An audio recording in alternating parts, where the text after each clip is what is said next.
Let's talk about Teams. So in this session, we're going to talk about Enterprise Connect. So once again, with my good friends Michael and Carsten. Carsten, what is Enterprise actually?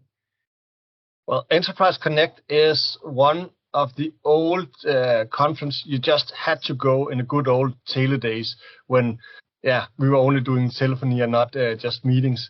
It's one where historically Microsoft has had that one and Ignite, where they are announcing big changes. Now it's more split out, but historically Enterprise Connect has been the fall place where Microsoft was presenting what is coming out, new phone features, and now as well meeting features and so on. So it's really an interesting, exciting conference to go to. Sadly, none of us were on site, but that's not going to stop us for talking about what kind of news Microsoft had revealed and what's come out of that one. So Michael, which one do you want to start with? Maybe we should take a look at the more inclusive video experience, right? So that's the new announcement from Enterprise Connect, and to be more included. And we have seen many vendors come out with these 360, some are not totally 360 cameras that you put on the table. And one of the things that has been announced is that you're going to be able to use your camera in your laptop with the meeting as well, right? So that's, I'm to be honest, I have read about it, have not tested it out yet. I don't know about you guys, if you have tested it out. You are MVPs both, so maybe you have, maybe you don't. No, I think one important thing is, go ahead, Lars. No, I think first of all, I think a really valid point to talk about is like, why should we actually have multiple cameras in a meeting room? Yeah. So it's not about selling more. Well, that's of course also a part of it, but it's really down to inclusion in the meetings.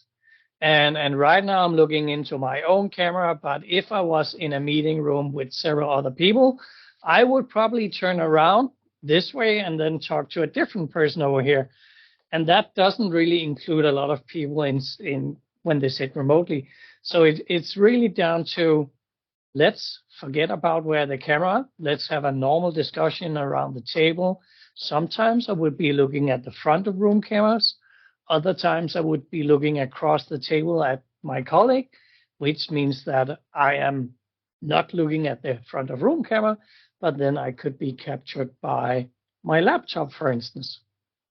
And it's going to be fun if we're going to see a lot more meetings. I mean, right now people are sitting, but hopefully we'll see a lot more meetings when we have the PC in front of us, because we will add extra cameras into the room.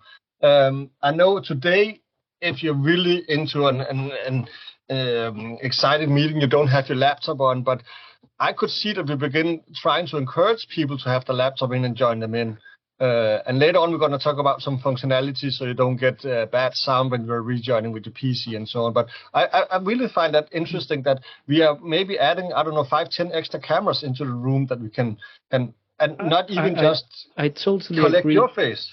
I totally agree, Carsten. But the thing is, rooms that is bigger than 6 people normally, and you have the laptop on and switch to this camera, people need to think about the audio still. And the camera you put out on the table, I know it's not going to cover like a 10-person room, even though you have, but they're putting in microphones in that one. And the thing is, the closer you are to a microphone, the better the audio you will have, right? So I really hope they're going to up the game here, Microsoft, by using the microphone as well to put into to the meeting.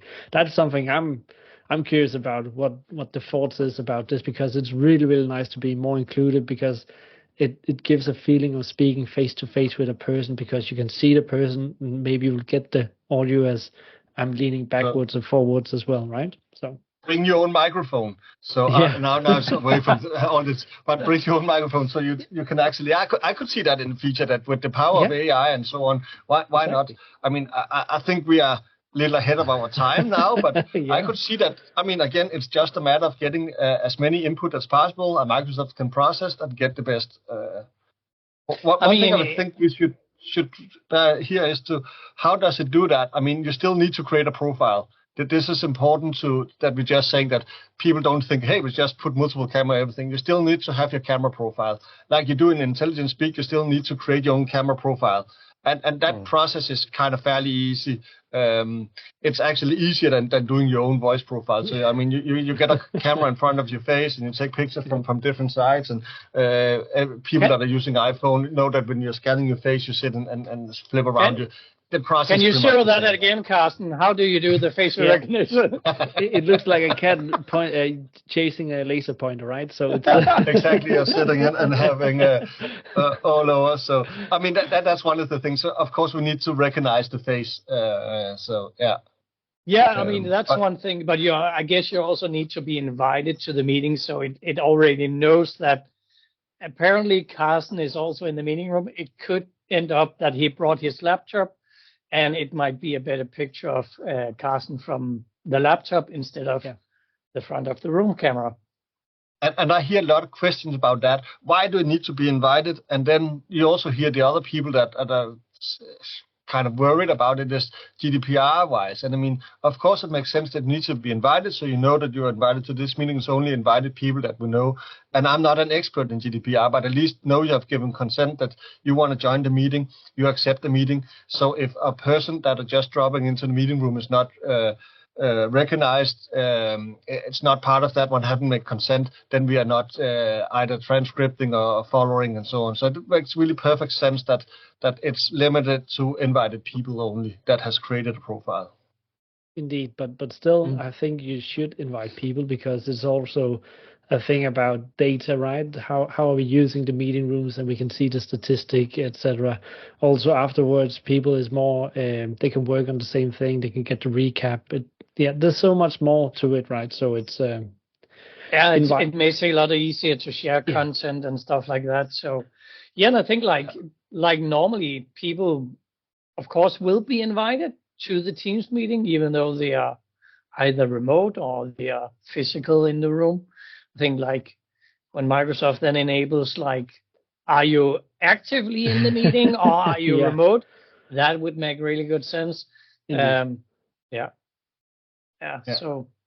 really interesting. And just a little kindly reminder to everybody to use that you can in Teams on your new Outlook client, you can define if you're working remotely or if you're working in the office, and all that is helping into that one that we're talking about, that you know that if I'm inviting you guys into a meeting and I know that Lars is working from home, I don't need to find a room where we can sit 4 people or 3 people or whatever.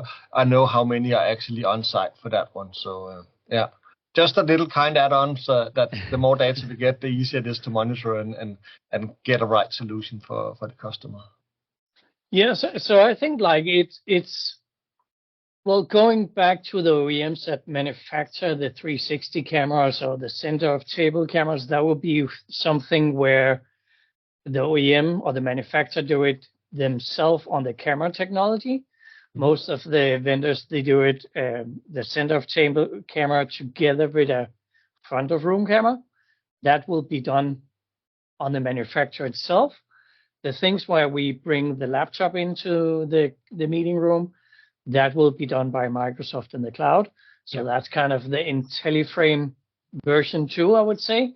Makes it even more interesting, I would say, because then you would have the same or a similar experience in Microsoft doing bringing a laptop into the meeting room instead of necessarily would need to purchase the device that needs to be placed on the center of the table. And I think from the Nordic perspective, I think it's cool because a lot of the Nordic people, they don't want anything on the tables. It's like, let's clean everything. Yeah. Place the microphones in the ceiling or at the front of the room, and then.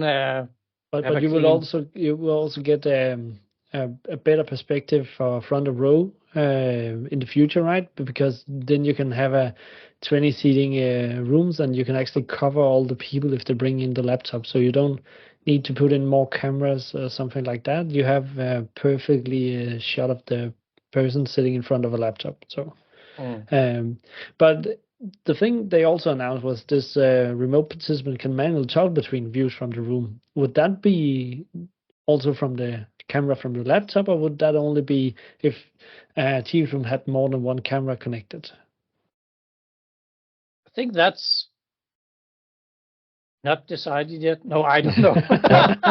I'm not. But one thing I was thinking about that one is that, do we really want to use it? And this is my personal opinion. No. I think that in a few scenarios, yeah, it makes perfect sense. And in the beginning, of course, we will play around with it. I mean, the geeks we're going to say, hey, I can switch camera and so on. But I think whenever things kind of settle down, I think that the AI that Microsoft are producing will be the view that we want to do. Yeah, it's always nice to have options to say, hey, I want to see Lars in a different way, or maybe I want to focus with that camera only on Michael.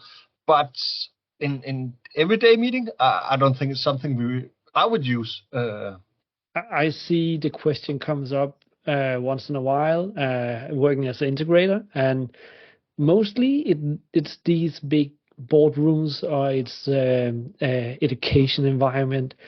And for those instances, there will normally be some money to do some automatic based on where you're at from a microphone point of view, or using some of the newer cameras which are capable of doing tracking, etc. So for me, it's not something that's necessary to do. It's a nice feature that the remote participant can switch to which camera they want to. But I think most of the people will actually turn it off if it's possible, because simply they don't need to. Yeah. They have your profile and they have you five different camera views of you. Let them find the best one. Yes. Yeah, and that's at least what I do. I mean, Microsoft have the application where you can do changes to the remote camera. I mean, by default, I lock that thing down. So I don't want people to move around with my camera. I think it could make sense in some cases where it's like a presenter walks up to a whiteboard, or they want to demonstrate something like a product or stuff like that. But I think in general, I don't want people to move around my camera. But there could be cases where it would make sense. And I think that's where it would come in handy. I would also say that I think it's less than 5% that would use the feature. But again, there might be cases where it would make sense to do it. And of course, that would be great, that people can actually do it. And I think with that, we are probably already near the 15 minutes of what we can upload to LinkedIn and to Let's Talk About Teams. So any last comments before we end this session? Nope. I think we covered it good enough. Great. So this was the session from Enterprise Connect, mostly focused on cameras, views, angles, and stuff like that. We're going to do more sessions again from Enterprise Connect again. There was quite a lot of things announced. So thanks so much for watching this session. We have great fun doing them. We hope you enjoy watching them. See you out there. Bye. Bye.